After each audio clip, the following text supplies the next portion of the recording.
Welcome to the Millionaire Next Door podcast with Robert Curtis, CFP, accredited investment fiduciary from Signature Estate and Investment Advisors. In this podcast, we help successful wealth accumulators like you looking to transition to a work-optional lifestyle by helping you build strategies for growing and maintaining your wealth. Robert draws from years of experience and fiduciary responsibility and interviews guest experts to help you build reliable strategies to grow and maintain your wealth. Now, on to the show. They may not seem like huge changes, but the recently passed Secure Act 2.0 may offer you some new tools for retirement planning. Your host, Robert Curtis, is here with Emily Vincent, president of Douglas M. Farr and Company, to review the revised bill. Robert, tell us more about Emily. Yeah, absolutely, Patrice. Emily is what's called a third-party administrator. So she oversees a number of pension plans, 401ks, cash balance, profit-sharing plans, things like that. She's part of my value-added support team. I call that VAST, as I've referred to on other podcasts.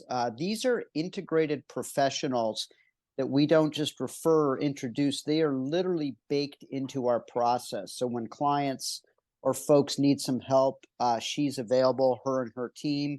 She does a great job. I wanted to bring her on today to discuss this Secure Act 2.0. We covered this pretty well in a podcast I did about 2 episodes ago, but there were some major changes in a 1,200-page bill that came out right between Christmas and New Year's of last year. So we're going to cover a little bit of that material again, but there's also a number of provisions that relate to qualified retirement plans with large or meaningful offsets for people who set up plans, and Emily's going to delve a whole bunch into that. So there's a long intro for Emily, but Emily's an expert in this space, and we're going to go much deeper into this, and that's why we're excited to have her on. So Emily, I'd like to welcome you. Thanks for being on the podcast. We're going to do some follow-up and future pace and let folks know what's going on. I know Emily has been doing presentations on this. They've been well attended by clients, CPAs, a number of professionals. There's a lot of info to cover. So I'm going to let Emily introduce herself and launch straight into what she'd like to present. Great. Thanks, Rob. So we do have a lot to cover today, and we'll just kind of talk high level on some of the main points. The first one would be the required minimum distribution age increase, right? Under the original Secure Act, it increased from 70 and a half to 72. Under Secure 2.0, it increases to 73 with another increase to age 75 in 2032. So as we all know, when you're putting money into a retirement plan, you're getting the tax deductions. And so when you're forced to start taking the money out, the required minimum distributions, that's when the government now gets their tax dollars, right? You're paying ordinary income tax on those distributions. So we put this in the win column, pushing the age back. Yeah. We definitely put this in the win column, right? We don't want to take money out unless we have to. And if we can push that date later, great. You can always take it out sooner, age 59 and a half, but it's nice to know that the forced date is being pushed back. Exactly. I completely agree. It's a win. It's required. They push the requirement back. You can always take it, but there's 2 extra years of tax deferral contributions. It's going to go a long way. This is future pacing down the line, but I have a number of clients, who are 50 or under. This is going to benefit huge. So yeah, continue on. Completely agree. Perfect. So let's hop over to catch-up contributions. So to me, this is the top 3 of the biggest changes of Secure 2.0. Effective January 1st, 2024, catch-up contributions must be made as Roth, not pre-tax, must be made as Roth if you earn over $145,000 a year. So this is pretty huge, right? A lot of us, Rob, we have clients that are taking advantage of the catch-up, right? They're taking advantage of the extra $7,500, right? They're closer to retirement.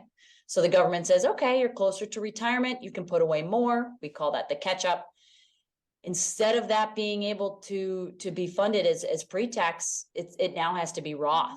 And the question is, well, what's 145,000? Is that my household income? Is that my earned wages? And it's a look back year. It's your W-2 earnings looking at the prior year. So if you earn over 145,000 in 2023 and you take advantage of catch up, your catch up must be Roth for 2024. Yeah, we've covered this we have a lot of folks in that space. They did have to pay for this bill in some way, so there won't be that deduction for the contributions. So, in other ways it could serve people to diversify out. We've had some folks that have done Roth or converted to Roth. This kind of forces it, but it's part of the package. I think that takes place next year. Is that correct? But starts in 2024. So there's a big push this year. Because there's some really old plans that don't even have Roth available in them. Yeah, for sure. Roth just became real popular in the past 10, 15 years. So there's some plans that were set up in the 90s that don't even have Roth. So you got to amend the plan and allow for Roth if you're going to take advantage of this. The other side of it is the plan could just simply not allow for catch up, right? If you've got a plan where they don't even want to deal with the different taxation, then you would just simply not allow catch up contributions. But I agree with you 100%. I mean, this is how they're collecting the money, right? You push the RMD back, well, you're losing tax dollars. So how do you gain it? You implement Roth. Right. So, and then back to a maybe bigger point you were making, some regular recurring review of your plan document for these employers, because yes, Roth wasn't around. Catch-up really wasn't around. When I see plans that don't have a Roth or a catch-up, they're pretty outdated. There's probably a lot of provisions, and someone like you could get into that and bring it up to speed for what's current. And there's some big changes in this bill. So not to detract from where you were going, but it just, that's a process we would encourage. Sure. The other item I want to talk about in regards to catch-up contributions, starting in 2025, those that are age 60 to 63, so those 4 years, okay, you have an accelerated catch-up that's now allowed. It's 150% of the regular catch-up limit. And so what that allows individuals to do is to put away more per year. It's just sort of twofold, right? So you can put away more ages 60 to 63 with your catch-up, but if you earn over 145,000, it now has to be done as Roth. So this one was really interesting when we sort of unfolded this accelerated catch-up, because it's sort of interesting that it's just those 4 years, makes it on us administrators, on payroll, on a lot of individuals. It's just sort of an interesting thing to track. Yeah, I'll bet. I mean, I'm looking at somebody who's 55 or younger. They can sort of super fund those years. So they're trying to encourage these larger contributions, deductions, ramping them up for retirement. So, but I hear where you're coming from. Yep. So perfect. Yeah. So just to recap, I'm going to move on to something else, but for catch-up has to be Roth starting in 2024. And then the accelerated catch-up that starts in 2025. Okay.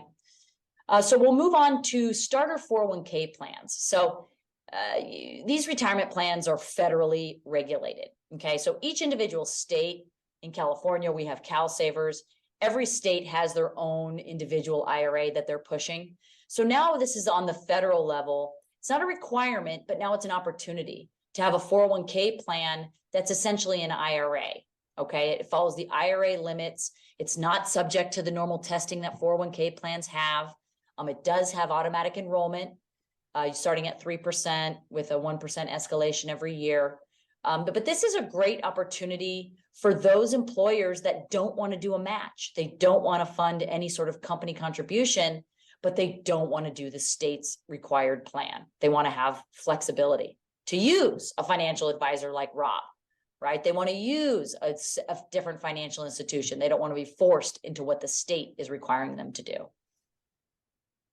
So that's starter 401k plans. The next, and I would say this is the biggest change in Secure 2.0, automatic enrollment. Okay. This is now a requirement. Any 401k plan that is set up after December 29th, 2022, that's the date the president signed Secure 2.0 into law. Any 401k plan started after that date must have an automatic enrollment feature. So just to kind of recap on what automatic enrollment is, your employees will automatically be enrolled into the plan. They would actually have to sign off to not be enrolled in the plan. And we sort of live in a society where people are a little bit more on the lazy side, and that's more difficult for them to opt out. So they just let it ride. They're at 3%, and then every year it increases by 1%, caps at 10%. There are some exemptions to this automatic enrollment requirement. If it's a brand new company, okay, so if the company's been around for less than 3 years, you don't have to do automatic enrollment. Or if the company has less than 10 employees, you don't have to do this automatic enrollment. And of course, plans that were in existence prior to December 29. Rob, do you see a lot of automatic enrollment plans with your business owner clients, or do you typically see people not go with the automatic? Well, automatic, I mean, it's brand new. So I don't see that much in the automatic. Most people sort of do opt in, but their participants can choose to enter or not enter. And that's a conscious decision based on their own cash flow or what they want to do. We make ourselves available for conversations around that. But now it's automatic. So I was going to actually ask you, you've actually probably drafted some plans. This was done in, I think you said December 22nd. Now it's the day after Valentine's Day as we record this. Have you actually put this into any new plans in that brief we have not window? Okay, we have not yet. And yeah. we have about, gosh, we have less than 5 automatic enrollment plans. It's just not okay.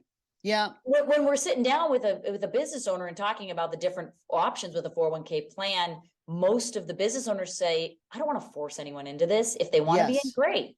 And so that's sort of the opinion of most business owners. But now 100%. It's just not allowed. Well, that's where we come from, and we'd like it to be voluntary. Now the government is sort of mandating these things, which may not be a bad thing. I think it will probably serve the people. I think the more educated the folks who work with us, they get the advice, they're probably going to help themselves, but others may not. But we do respect other people maybe really stretching out a paycheck and can't do that. This is that forced savings that longer term may be good for them. It's just a new thing. Absolutely. But we support a lot of individual decision, but we definitely think, I think more holistically, a lot of people just are not aware, they're not educated, so they don't do it. And it may take 10 or 15 years till they're at a certain point before that light goes off and they say, I wish I'd have done this 15 years ago. So now that'll be forced, and I do think it'll serve them. But those are just my thoughts. We'd prefer people make their own decisions as opposed to mandates. But the government or through the legislation, they seem to be saying there's a higher good to forcing people to help themselves and, forcing them into good diets, whether they, would rather eat,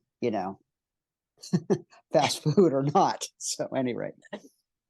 Yeah. And of course, the statistics are accurate with, if you do automatic enrollment, you do have an increased rate of retirement at the end of the day. It's just not really the preference of most business owners. So that provision, the automatic enrollment, that goes into effect in 2025. So when we're setting up plans right now, we're setting them up for tax year 2023. So it's important to understand that you can still do whatever you want for 23 and 24. It's just the automatic enrollment must kick in January 1st, 2025. Now, if I'm sitting down with a client and they know that they have to do automatic enrollment in 2025, my suggestion is going to be, let's just start it now. There's no point in kicking the can down the road. Might as well start it now. That way everyone learns and the payroll company's on board and the employees understand and everyone understands how it operates, rather than amending the plan in 2025 to incorporate the automatic enrollment.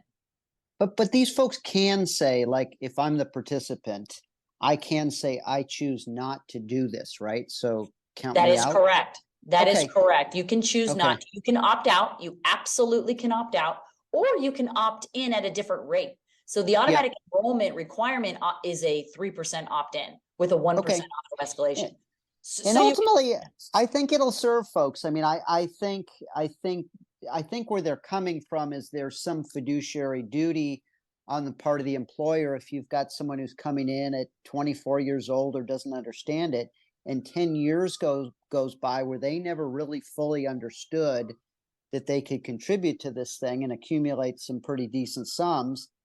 That'll be forced unless they opt out of it, and there'll be more discussions. I mean, I just think back to myself, the first job I got where I could contribute, I forced myself to do it, and it did come out of the paycheck. I didn't miss it, but you know, that it grew to a pretty sizable sum. So you started those healthy habits early on, but they can opt out. So that shouldn't concern any employer if somebody doesn't want to. It more facilitates a discussion of, do you want to be in or not? If you don't, you know, hey, fill this form out and just check that so we have that documented for our files and you're not obligated. But otherwise, we think it's a good thing to opt you in.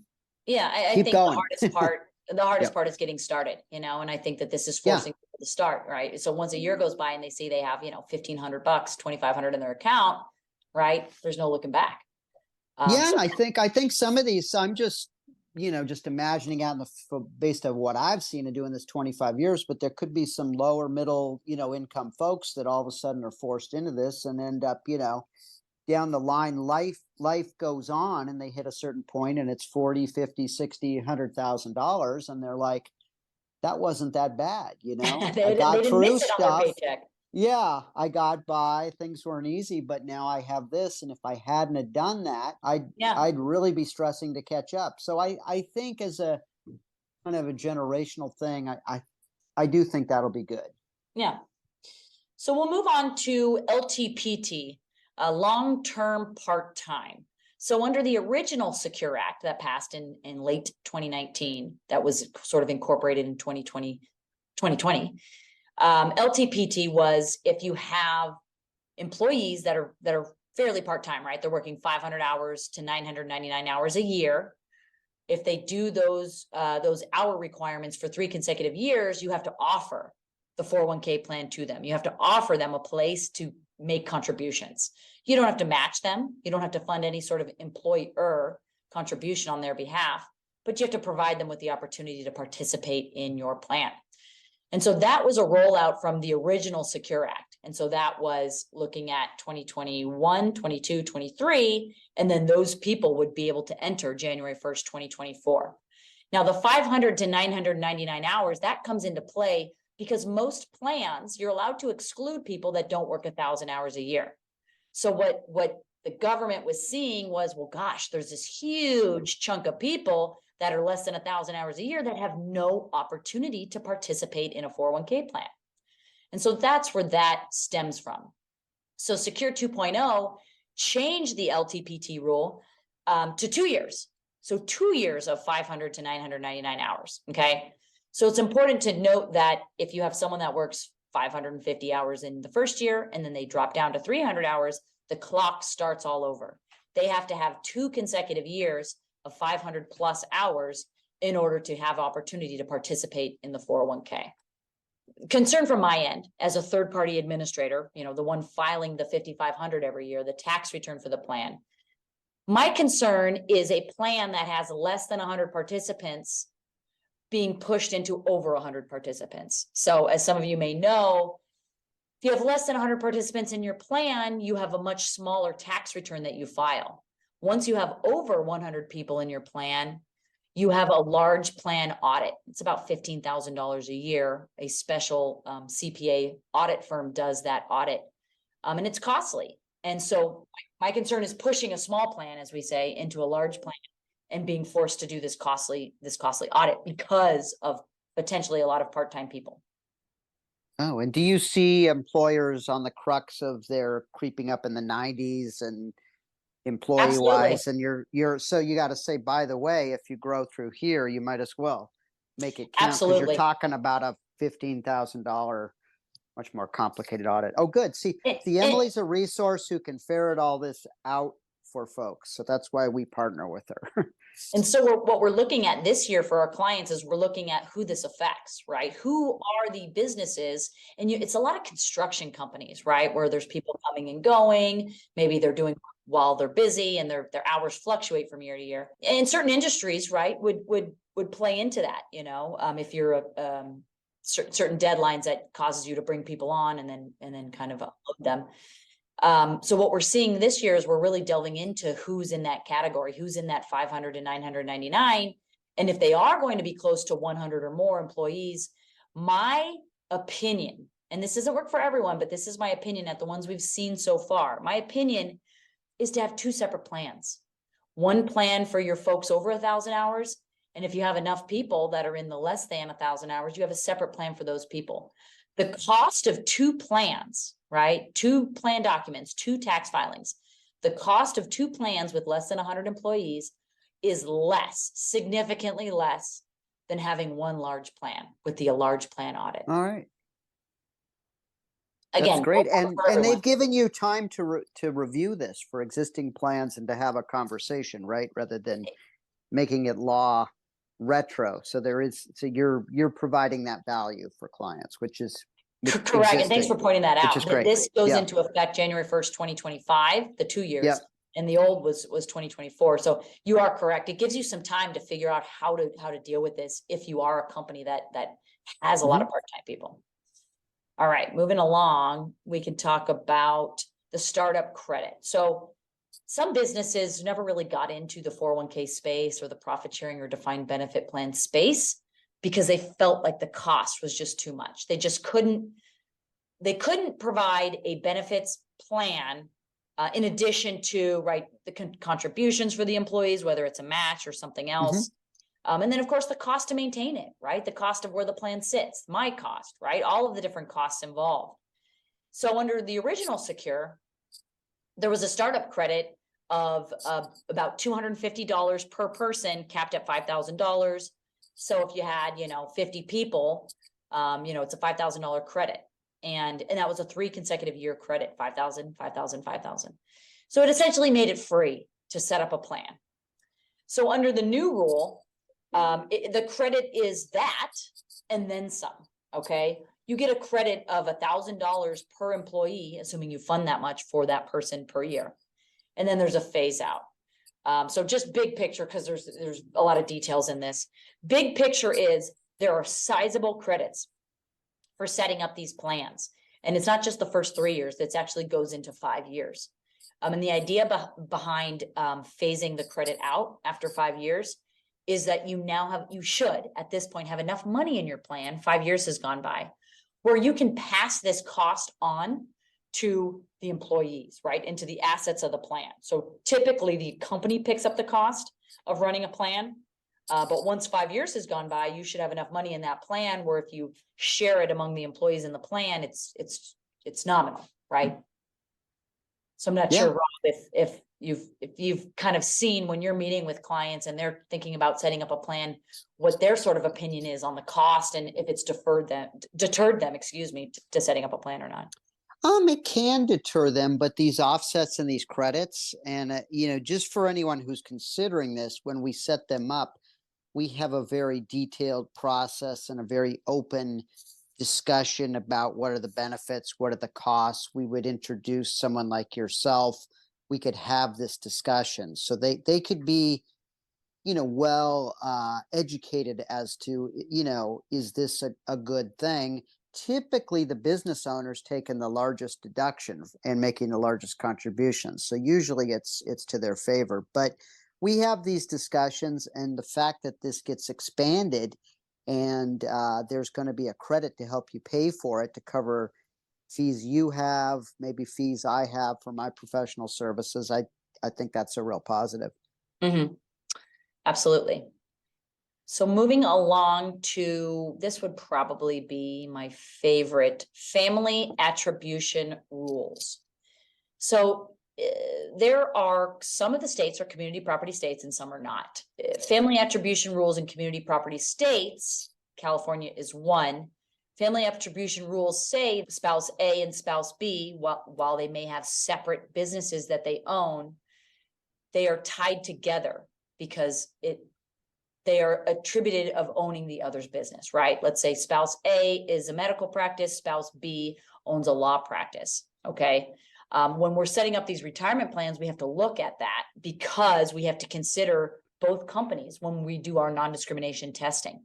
Okay, if there's employees in one company and employees in another, we have to test both plans together to make sure we're not failing any of the testing that we're subject to do in these retirement plans. So in Secure 2.0, this has been removed.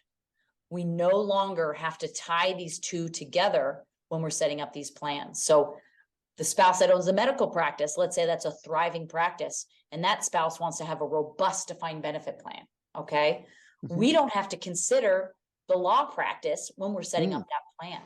This is huge because we have maybe a dozen clients where this applies to, and now they can unravel the connectivity of their plans. We've always tied them together. So this is huge, right? Because that's great.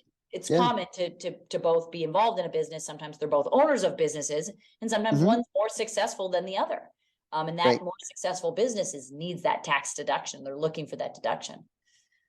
So this one was great. So attribution is also eliminated for parents who have minor children, and separate unrelated businesses. So if you are not in a community property state, your child would tie you to your other person, right? So I own a business and I have a 5-year-old child. My husband owns a business. If you're not in a community property state, the attribution between child and parent ties you together, my minor child. So that has now been eliminated. Okay. So a big win, right? This is a big thumbs up this stems from women being, this whole thing stems from women sort of being held back now that more and more women are owning businesses. They were sort of held back from setting up their own plans because of their husband's business impacting their ability to do certain things. So that's where it stems from. So we're happy about this in the industry. The last item that I want to touch on before maybe you kind of shoot me some questions would be simple 401k plans now being able to essentially be converted to safe harbor 401k plans mid-year. So the old rule was a simple plan had to see its way through the entire year. Okay, you had to see its way through the entire year. You could not replace a simple with a 401k mid-year. And I would get about a dozen calls a year from businesses that said, hey, it turns out I'm having a great year. And this simple just isn't enough for me. A simple is sort of a baby 401k plan. The amount that you can fund is considerably less than what you can put away in a 401k plan. Great simple plans are great plans for starter businesses. Great plans when you're looking for a tax deduction, but you don't want to, knock it out of the park. But I would get calls, and I'm sure it's the same for you, Rob, where a business said, hey, I'm having a great year. I want to do a 401k, but they're stuck. They can't do it until the first of the year. Under Secure 2.0, you can replace a simple with a safe harbor 401k at any time during the year. So that's huge. You just have to take into consideration the contributions that have been made thus far in the year. You cannot exceed those limits. Plan A plus plan B cannot exceed the total limit for the year. And do you find, I see a few folks that do simples, which by the way, SIMPLE, I don't know about your professional opinion, they're not simple. It's a terrible misnomer, but to save a little bit of money, but now with these, can one use these credits to offset many potential increased costs or in that conversion or not? Great question. So the startup credits are for brand new plans. Okay. So if you set the simple up in 2022 and you want to convert to, actually I should clarify that this goes into effect in 2024. So let's say you set the simple up in 2022. You have it for 2023, and then in 2024, you now start your 401k. You're within the 5 years. So you still can claim the third year of the $5,000 startup credit, and then you still get years 3, 4, and 5 of your contribution credits. So you don't get the full 5 years, but you do take advantage of the startup credit. But for an existing simple plan that's been in place, perhaps they start a new plan next year, like a 401k, get those startup credits, and then maybe move their simple into that, or would that work? Because that's considered a new. You can set up a 401k and you would qualify for the startup credits. It's just you wouldn't qualify for year one of the startup credit because you had a simple in years. Oh, I see. Okay. But that could be a big opportunity for someone to upgrade, the business Absolutely. owner to take a larger deduction, more flexibility. Absolutely. And as you Okay. know, the 2-year wait, right? So when you have a simple and you set up a 401k plan or any other retirement plan, you have to wait 2 years from when those contributions first started in the simple before you can roll them over to the 401k plan. If you convert the simple to a 401k, you don't have to wait 2 years. You can roll that money over right away. So that's a good thing there. That's great. Anything else? That's an awful lot of information, but as you can see, Emily's a terrific resource. I can put you in touch. We'll have links in the show notes to how to reach out to her. But any other, big takeaways or points you want to? Yeah, a few more notes I can share with you would be the old rule was you could force out a distribution when someone has less than $5,000 in their account. That's Yeah. changing to $7,000 in 2024.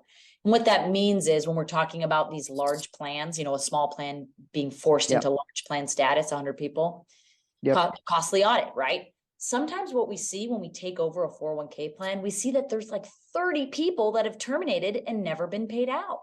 And they all have Yep. these tiny balances.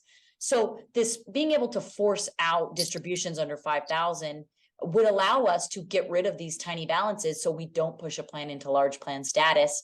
But now that it's increased to 7,000, that's a win in our book as well. So that starts in 2024. And that's it. I mean, there's a lot here. I mean, this is 350 pages of legislation. So, if you're having trouble sleeping, that it might be a good read. I can share the highlights, but there are some sneakers in there. Yeah, no, this is great. I know on the last thing, forcing, these companies are providing it as a benefit to their employees, but sometimes you have folks that worked for you for 10 years ago that have long since left and they're still in the plan. So Emily can look at all this. I'm very versed in it. We just wanted to bring some of these changes. If that facilitates some questions or a conversation, please reach out to us. We'd love to help. This is part of our process. I would say overall, we're pretty excited about some of these changes that I just think are going to make it easier for people to accumulate larger sums, for their retirement and take larger deductions. And given the pace of inflation and whatnot, people are going to need larger balances to sustain their quality of living is my overall thought. So I really appreciate it. Emily and I have worked on a number of plans. We work very closely together. So happy to bring you in anytime and really, really appreciate you laying this out for us, Emily. Thanks. You bet. Thank you. Sounds good. Follow this podcast to know when the latest episode is ready for you. And of course, share with others. Thanks for being with us. Thank you for listening to the Millionaire Next Door podcast. Click the subscribe button below to be notified when new episodes become available. The information covered and posted represents the views and opinions of the guest and does not necessarily represent the views or opinions of Signature Estate and Investment Advisors or Royal Alliance Associates Incorporated, member FINRA SIPC. The content has been made available for informational and educational purposes only. The content is not intended to be a substitute for professional investing advice. Always seek the advice of your financial advisor or other qualified financial service provider with any questions you may have regarding your investment planning.